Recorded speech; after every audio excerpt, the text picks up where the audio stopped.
Tide का structure 3 component से मिलकर बना होता है।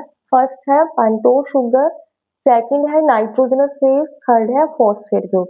अब समझने की बात ये है कि न्यूक्लियोटाइड का स्ट्रक्चर बनता कैसे है। ये स्ट्रक्चर बहुत इंटरेस्टिंग और बहुत इजी है समझने के लिए।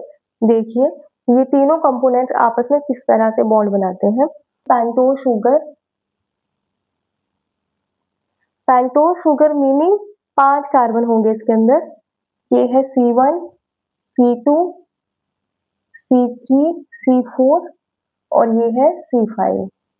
जो नाइट्रोजनस बेस है ये बॉन्ड बनाता है C1 के साथ। नाइट्रोजनस बेस कहाँ पे बॉन्ड बनाएगा? C1 के साथ। और जो फॉस्फेट ग्रुप है ये बॉन्ड बनाएगा C5 के साथ। तो ये जो मॉलिक्यूल बना कंप्लीट, इसको हम कह देंगे न्यूक्लियोटाइड।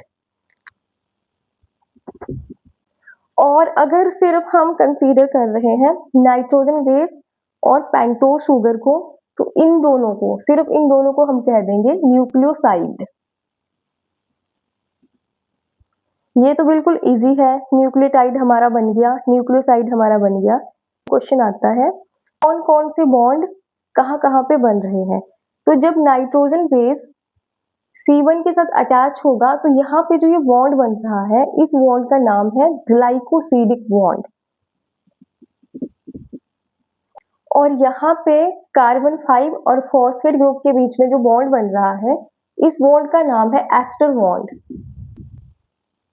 तो एक न्यूक्लियोटाइड दूसरे न्यूक्लियोटाइड के साथ अटैच होगा तो वो किस तरह से अटैच होता है। देखिए, फॉस्फेट ग्रुप आपका यहाँ पे अटैच होता है C3 के साथ।